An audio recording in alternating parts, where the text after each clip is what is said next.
Eu queria, então, meditar com vocês no Salmo, um salmo bem conhecido, Salmo 127, né? Parte dele a gente conhece até de cor, na verdade, mas agora a gente vai meditar um pouco mais sobre ele, sobre algumas verdades que estão contidas nele.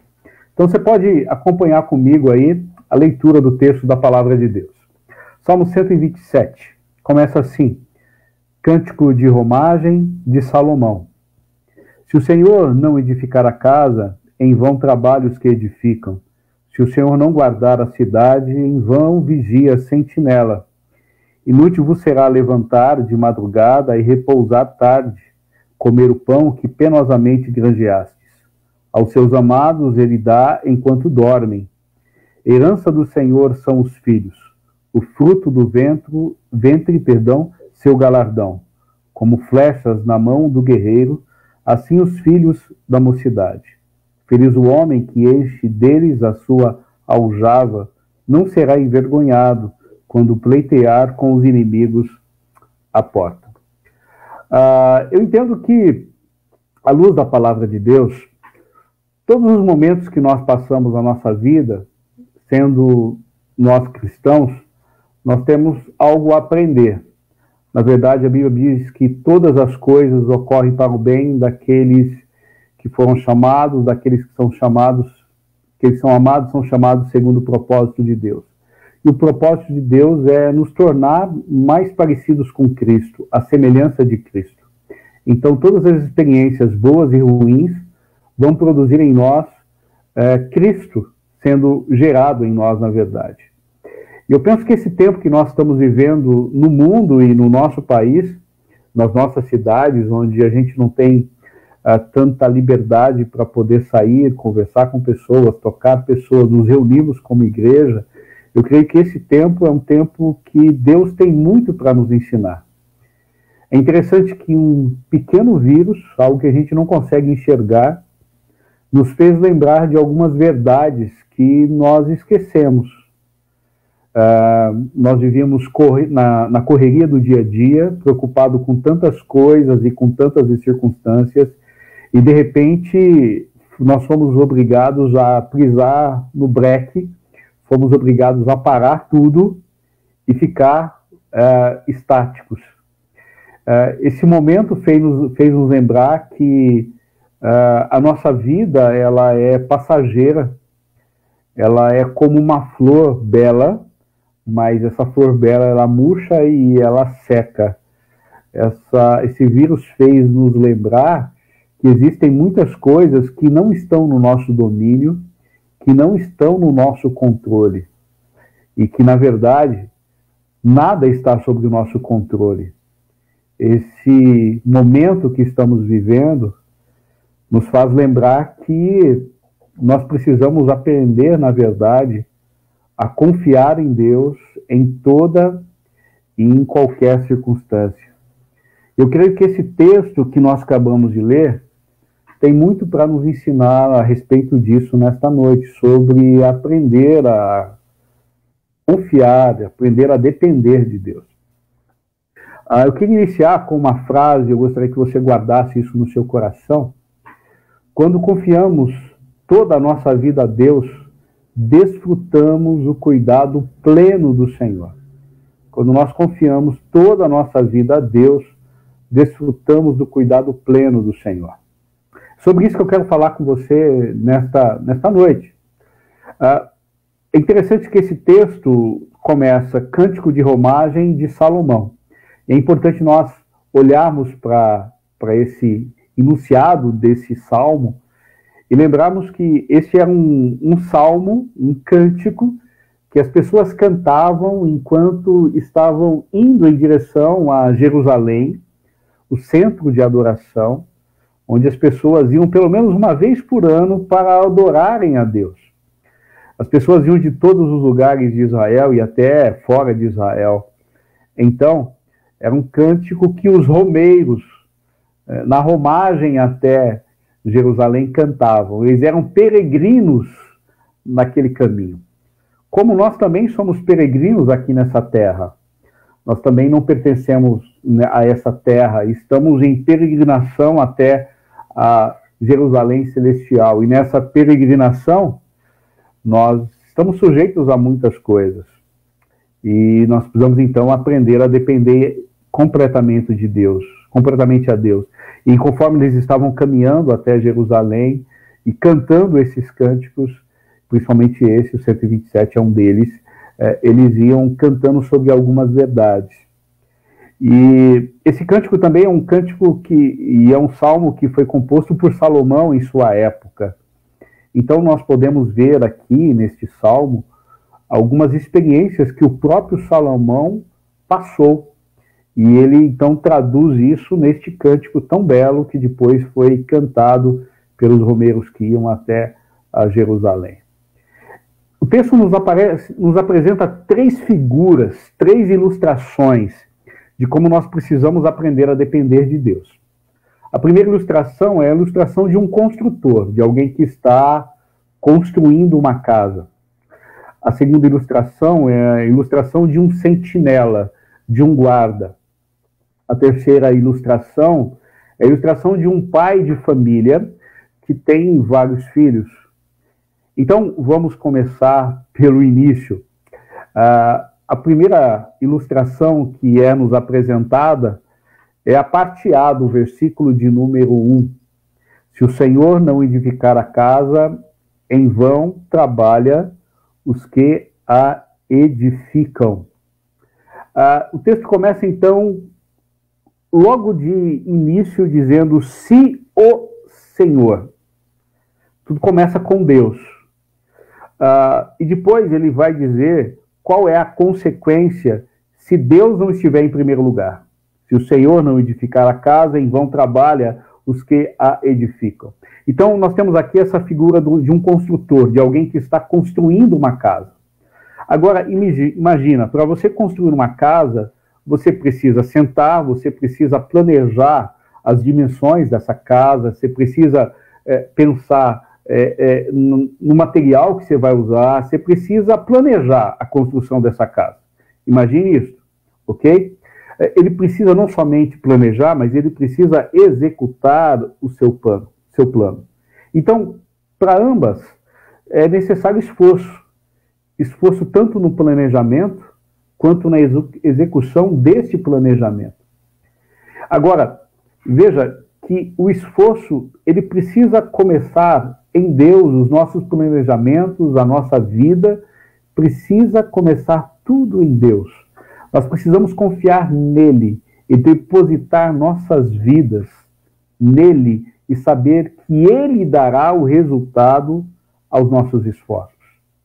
Nós temos a nossa parte, mas a parte de Deus é nos dar graça para que possamos viver e também de validar ou não os nossos esforços. Você já parou para pensar nisso? Que às vezes nós nos esforçamos com coisas que não agradam a Deus, nos empenhamos com aquilo que não existe a aprovação de Deus para aquilo. Então, existe o trabalho humano, mas também existe o agir de Deus por trás de todas as coisas. Eu quero dar um exemplo, olhando para a própria vida de Salomão. Você sabe que o pai de Salomão foi Davi. Davi desejava construir um templo a Deus. Ele achava injusto ele morar em palácios enquanto a arca de Deus estava em uma tenda, e ele quis construir uma casa em honra a Deus, para adoração a Deus.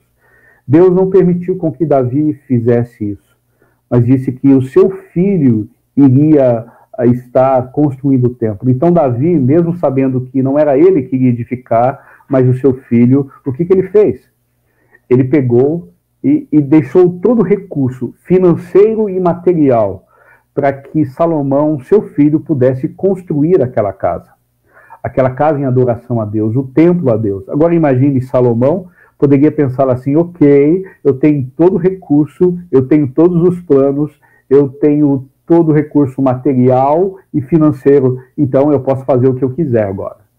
Mas é este Salomão que, quando foi construir o templo a Deus, ele sabia que ele precisava depender de Deus, porque se o Senhor não edificar a casa, em vão estão trabalhando aqueles que estão edificando. O trabalho é vazio.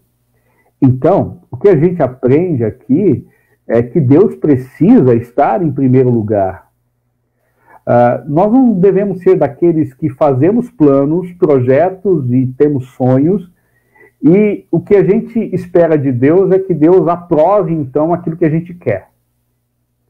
Mas nós devemos ser daqueles que entendem que tudo começa em Deus. E a aprovação também vem do Senhor. Então nós precisamos depender de Deus.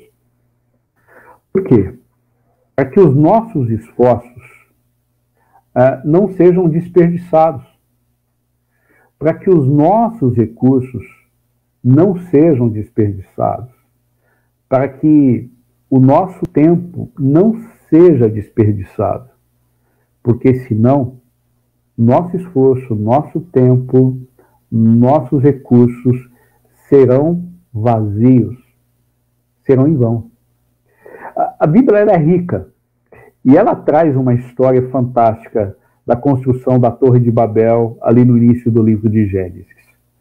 O texto diz que eles chegaram em uma planície e resolveram construir ali uma cidade, mas ainda mais, planejar uma construção de uma cidade. Veja bem como a gente pode gastar nossos esforços, nosso tempo com aquilo que não tem aprovação de Deus. Veja bem, eles vão lá na Torre em Babel e eles constroem aquela cidade e eles resolvem fazer uma torre que toque os céus, ok? E eles planejam como eles vão fazer isso.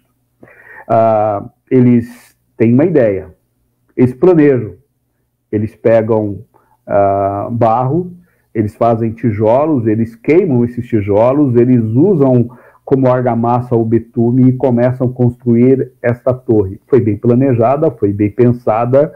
Por que eles querem fazer isso? Porque, segundo o texto, é que eles não queriam ser espalhados por toda a terra e queriam fazer o nome deles famosos. Queriam ter reconhecimento dos outros.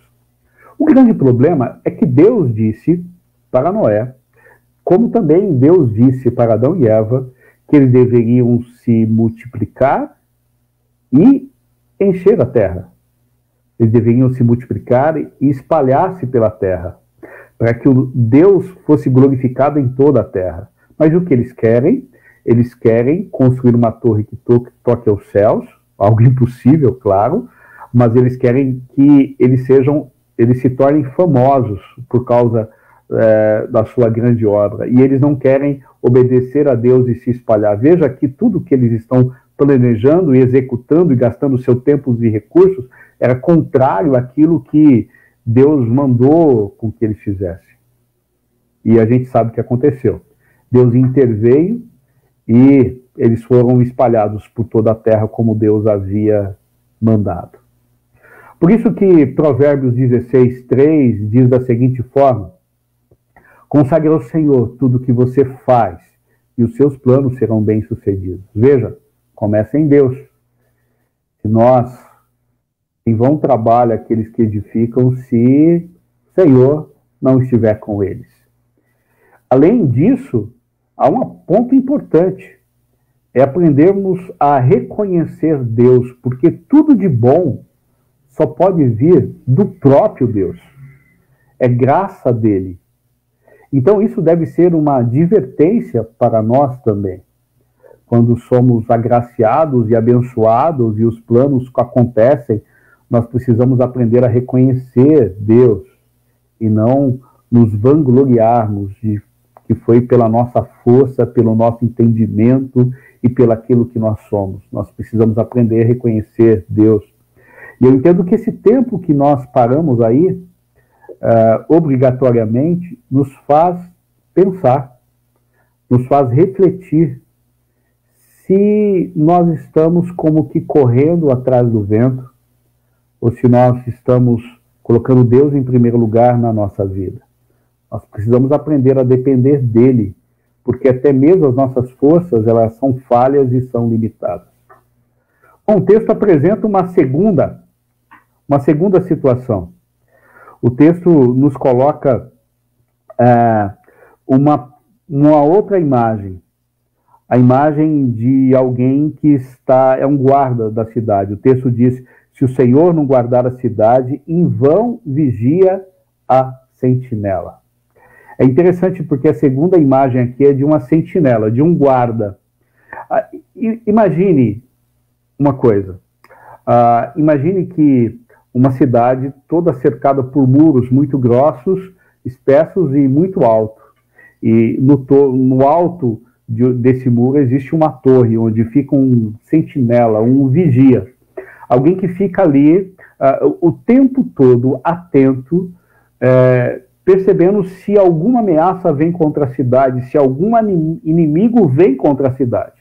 Então, qual é a função dele? A função dele é estar sempre atento em todo momento. Enquanto as pessoas estão dormindo, ele está acordado. Mas imagine que esse é o trabalho dele. O trabalho dele é que, se ele ver um perigo vindo em direção à cidade, ele deve avisar, então, o exército, talvez com uma corneta, com um sino, ele deve alarmar a todos contra o perigo. Esse é o trabalho desse sentinela. Mas o texto novamente começa dizendo: se o Senhor não guardar a cidade, em vão vigia sentinela. Começa de novo. Se o Senhor não estiver à frente, o trabalho de sentinela também vai ser vazio. Agora, pensa comigo. Esse sentinela que precisa estar atento a todo tempo, o seu trabalho é totalmente limitado. Ele é limitado, esse trabalho. Por que é limitado? Porque ele é limitado em si, a pessoa, mas o trabalho dele é avisar a respeito do perigo. Ele não tem capacidade de defender a cidade. O trabalho dele é alarmar contra o perigo e acaba ali. Deixa eu te dar uma outra figura. Talvez fique mais claro para a gente. Talvez você já tenha assistido aquele filme chamado Titanic. E o texto diz que naquela noite fria, ali, havia 2 sentinelas, né, no filme, né? Existem 2 sentinelas lá no alto de uma torre. E o que eles fazem? Eles ficam olhando para ver se não tem nenhum perigo. Esse é o trabalho deles. E, de repente, eles alcançam o quê? Eles alcançam, simplesmente, com seus olhos, eles veem um iceberg. E o navio está indo em direção. E eles, então, tocam o sino, tocam um alarme e avisam todos o quê? Avisam que tem um iceberg à frente. Eles não podiam fazer mais nada. Eles não podiam desviar do navio. Eles só podiam alarmar a respeito disso. Então, o seu trabalho era limitado. É interessante isso, porque sentinela é uma maneira de deixar a cidade segura. E nós também clamamos por segurança, não é verdade? Nesse tempo em que nós estamos vivendo, nós temos várias orientações, e justas e verdadeiras. A gente precisa lavar as mãos sempre, usar álcool gel, usar máscara, tomar cuidado com contato físico, principalmente com as pessoas mais de idade, dessa faixa etária de risco. Nós precisamos tomar cuidado com essas coisas. E no decorrer da vida a gente faz, a gente paga o INSS, alguém paga um seguro de vida, alguém paga um seguro do carro, um seguro de saúde. Por quê? Porque nós queremos ter uma segurança para nós e para aqueles que estão à nossa volta. Isso é bom. Agora a questão é que nada disso dará verdadeira segurança se o Senhor não estiver em primeiro lugar. Vai ser vazio. Todas as nossas atitudes para trazer segurança, tanto para nós, quanto para aqueles que estão ao nosso derredor, será algo limitado. Então nós precisamos depender de Deus. Então, o resultado dos nossos esforços eles podem, então, na verdade, se tornar inúteis. Olha para o verso 2. O verso 2 parece que é um resumo do verso 1, do que está acontecendo no verso 1. O texto diz: inútil vos será levantar de madrugada, repousar à tarde, comer o pão que penosamente ganhastes, aos seus amados ele dá enquanto dormem. Sabe, é interessante que tudo mostra como precisa tudo começar com Deus, e agora começa com o homem. Inútil vos será levantar de madrugada, inútil vos será repousar tarde, acordar cedo, inútil vos será se esforçar se o Senhor não estiver no centro da sua vida. Então, tudo precisa ter início com Deus, porque caso isso não aconteça, tudo vai ser inútil. Se o Senhor não edificar a casa, inútil vai ser. Se o Senhor não guardar a cidade, o esforço também vai ser inútil. Será inútil levantar de madrugada, dormir tarde da noite, trabalhar arduamente o dia inteiro, se o Senhor não estiver no centro de nossa vida. Agora, quero que você pense no israelita daquela época. Eram pessoas que viviam ou da criação de animais ou da plantação. Então, normalmente, seria uma pessoa que faria o quê? Seria uma pessoa que acordaria bem cedo e dormiria bem cedo, porque no outro dia ele precisa acordar cedo. Mas esse aqui é o contrário. Ele acorda cedo e dorme tarde. Ele não tem tempo para mais nada, a não ser para trabalho. Como alguém que trabalha tanto que não consegue usufruir o fruto do seu trabalho. É como alguém que levanta de manhã, dorme tarde, não tem tempo para desfrutar aquilo que o seu trabalho está proporcionando a ele e proporcionando à sua família. Então, é alguém que não consegue usufruir o seu trabalho. Por isso que ele diz que o alimento que ganhou penosamente. Sabe, isso me faz lembrar de uma história que aconteceu comigo mesmo, e lembrar também, na verdade, também de uma história bíblica. Você se lembra de uma parábola que Jesus contou? E a parábola era de um homem que plantou e a sua colheita foi muito além daquilo que ele imaginava. Ele então teve um plano: eu vou destruir todos os meus celeiros e vou construir celeiros maiores ainda, e vou dizer, agora eu tenho para muitos anos. Então eu posso descansar totalmente por muitos anos. Essa era a visão dele. Mas o Senhor diz assim: louco, esta noite pedirão a sua alma. E o que você tem? Para quem será? Ou seja, ele não conseguiria usufruir o fruto do seu trabalho. Você se lembra de Salomão? E aí o texto vai dizer que o contraponto disso é que o texto vai nos informar que aos seus amados Deus dá enquanto eles estão dormindo. Ou que Deus dá o sono àqueles que confiam total e completamente em Deus. Salomão experimentou isto. Deus se revela a ele e diz a Salomão: o que você quer que eu faça para você? Peça o que você quiser. Salomão tinha uma grande responsabilidade, que era governar sobre Israel. E ele pede a Deus que Deus lhe dê sabedoria, e Deus lhe dá sabedoria.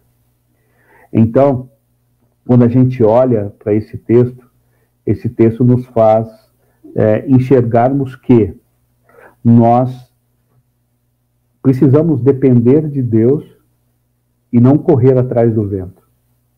Tem pessoas que conseguem trabalhar tanto que não conseguem desfrutar do fruto do seu trabalho. Eu quero contar uma história que aconteceu comigo há alguns anos atrás. Nós estávamos trabalhando em determinado lugar e a pessoa que era responsável disse: olha, eu vou fazer um trato com vocês. Se vocês terminarem hoje esta tarefa, eu vou fazer algo para vocês. Eu vou dar um grande churrasco no final do dia. Uau, começamos, 7 horas da manhã. Trabalhamos de manhã, tarde e início da noite. Lá para 7h30 nós terminamos a tarefa. E ele então foi dar aquele churrasco. Uau! Quando começamos a comer aquela carne, a carne não tinha mais gosto de carne, o refrigerante não tinha mais gosto de refrigerante. A gente estava tão cansado, nós estávamos tão cansados de nos esforçarmos que não conseguimos desfrutar daquele prêmio que nós recebemos. Nós precisamos desfrutar daquilo que Deus nos dá também. Então, as preocupações que muitas vezes não nos deixam descansar. E olhando para esta verdade, Jesus falou no seu Sermão do Monte, no capítulo 6 de Mateus, verso 31 a verso 33, ele disse o seguinte: portanto, não se preocupem dizendo, que vamos comer, ou que vamos beber, ou que vamos nos vestir? Pois os pagãos é que correm atrás dessas coisas, mas o Pai Celeste sabe que vocês precisam delas. Busquem em primeiro lugar o reino de Deus e a sua justiça, e todas essas coisas vos serão acrescentadas. Veja que o texto diz que tudo isso é acrescentado à medida que o reino de Deus tem em primeiro lugar na minha vida. E muitas vezes nós invertemos isso. Nós primeiro temos as nossas prioridades, depois nós pensamos no reino. Aqui Jesus diz, não, o reino precisa estar em primeiro lugar e as outras coisas serão acrescentadas. Por isso que Davi, no Salmo 3, verso 5, ele que estava sendo perseguido pelos seus inimigos, ele diz, eu deito e pego no sono, acordo porque o Senhor me sustenta. Você conseguiria dormir em uma caverna ou no relento, fugindo de perseguidores que queriam tirar a sua vida? Davi conseguia. Sabe por quê? Porque o sono via do Senhor, dele confiar em Deus. Muitos de nós não conseguimos descansar, porque queremos depender de nós mesmos, de nossa força, da nossa inteligência para resolver todas as coisas e acabamos não dependendo totalmente de Deus. Agora, é importante aqui um esclarecimento. O que eu estou dizendo com esse texto não é que nós não devemos nos esforçar, que nós não devemos trabalhar arduamente, que nós não temos a nossa parte de envolvimento nisto, mas o que eu estou dizendo é que nós precisamos depender da graça de Deus sobre nossas vidas. Porque nós somos limitados, mas o Deus que nós conhecemos é ilimitado. Ele vê além, ele olha para além daquelas circunstâncias que nós vivemos. Então nós precisamos nos esforçar, precisamos usar todos os recursos que Deus nos dá, mas contando com a graça dele, tendo ele em primeiro lugar na nossa vida. E, em último lugar, a terceira imagem que a gente vê aqui, a respeito daquilo que a gente tem visto aqui sobre aprender a confiar em Deus, e eu iniciei dizendo que quando confiamos toda a nossa vida a Deus, nós desfrutamos o cuidado pleno do Senhor. E a terceira imagem aqui é a imagem de um pai de família.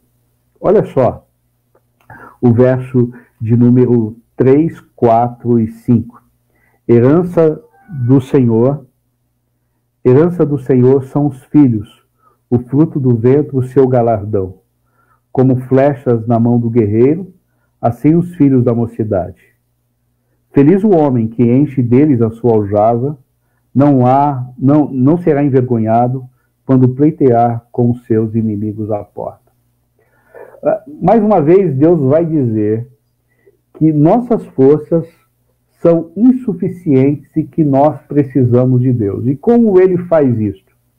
Ele faz isto falando de filhos. Uma coisa natural que nós poderíamos pensar, ter filho não precisa da graça de Deus sobre isso. Na verdade, precisa. Porque o texto aqui diz que os filhos são herança da parte do Senhor, são um galardão, são uma recompensa que Deus dá. Então é Deus que concede filhos. Agora, talvez a gente não consiga entender o contexto, nesse contexto, a importância dos filhos. Pense naquela época. Por que era bênção ter muitos filhos? Pessoas trabalhavam no cuidado com os animais ou cuidando de plantação. Ter muitos filhos era garantia também de muitos braços para trabalhar. Então era bênção da parte de Deus. Naquela época não tinha INSS, não tinha seguro de saúde. Os pais dependiam dos filhos nas suas velhices para que os filhos pudessem cuidar deles também. Então ter muitos filhos era uma segurança futura que Deus concedia também a eles. Então, por isso que o salmista vai dizer que ter muitos filhos era uma bênção tão grande como alguém que está indo para uma batalha ou vai enfrentar uma batalha e tem muitas flechas. Então ele pega essas flechas e coloca aqui na aljava, naquela bolsa que fica aqui as flechas. E quando ele vai para a batalha, ele sabe que ele não vai ser envergonhado. Por quê? Porque ele tem muitas flechas. Assim são os filhos que Deus concede. Então, até mesmo ter filhos é bênção de Deus. É uma bênção dada por Deus. É uma fonte de segurança para eles, uma segurança futura. E o salmista vai dizer, então, que é o Senhor que concede essa segurança futura e presente para eles. Uma outra figura que é nos posta aqui imagine, naquela época, os tribunais de justiça, eles ficavam nas portas de entrada da cidade. Então imagine aqui alguém, um homem, que está sendo acusado por um outro e vai ser julgado na porta de entrada da cidade. O que acontece? Ele vai para o seu julgamento, mas ele não vai sozinho. Junto com ele leva 5, 6, 7 homens, 7 rapazes fortes. Ele não vai ser envergonhado, ele vai ser honrado porque ele não está sozinho, não está desprotegido. E o salmista usa toda essa figura que faz sentido para o israelita para dizer que é a graça de Deus que concede segurança presente e segurança futura. Então, quando nós confiamos toda a nossa vida a Deus, nós desfrutamos o cuidado pleno do Senhor sobre nossas vidas. O que a gente faz, então, com tudo isso? Nós precisamos entender que os nossos planos, os nossos esforços e a segurança futura depende da graça de Deus sobre nossas vidas. Então, portanto, ele precisa estar em primeiro lugar na minha e na sua vida. Nós precisamos depender dele total e completamente. Alguém disse que não há maior humilhação do que orar, porque orar nos faz abrir mão da nossa, entre aspas, onipotência, porque nós passamos a depender de Deus. Nós nos humilhamos diante de Deus. Então, ele é a fonte primária de todas as coisas. Deus é a fonte primária de todas as coisas. Qualquer planejamento, esforço, sem levar Deus em consideração, é tempo perdido, é recurso perdido, é vida perdida. Portanto, o que nós precisamos? Nós precisamos é que Deus esteja conosco e nos abençoe nos nossos esforços. Nós precisamos entender que Deus é que realmente nos guarda. Nós precisamos entender que Deus realmente é aquele que provém tudo aquilo que nós precisamos. Nós não sabemos o que vamos ver daqui em diante ainda, o que está diante de nós. Alguns dizem que passaremos por uma recessão mundial como nunca se passou e que vai durar anos, outros dizem isso, outros dizem aquilo, mas a verdade é que nós podemos confiar toda a nossa vida a Deus. E esse tempo de pausa, de stand-by que Deus nos deu, nos deve fazer refletir sobre nossa vida e como nós precisamos depender de Deus. Eu quero terminar aqui com uma história. Conta-se a história de um homem, de um rapaz que fazia direito em uma universidade e ele tinha que entregar a resenha de um livro. E como muitas pessoas fazem, talvez não os irmãos, não as pessoas aí de Paulínia, talvez as pessoas aqui de Campinas, ele deixou o livro, a resenha, para o último dia, para o último instante. Ele não leu antes, ele não se preparou antes. Então, na véspera da sua última aula, que ele tinha que entregar o trabalho, a resenha do livro, ele passou a noite inteira lendo o livro, porque no outro dia de manhã era aula. Ele passou a noite inteira lendo o livro e fazendo a resenha. Lendo o livro e fazendo a resenha. No outro dia pela manhã, como ele não dormiu, ele tomou um cafezinho e foi direto para a aula. E indo direto para a aula, ele chegou no último instante e entregou o seu trabalho.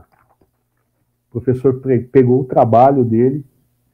Uma semana depois vem o resultado do trabalho. O professor entrega o trabalho um a um, entrega o trabalho dele.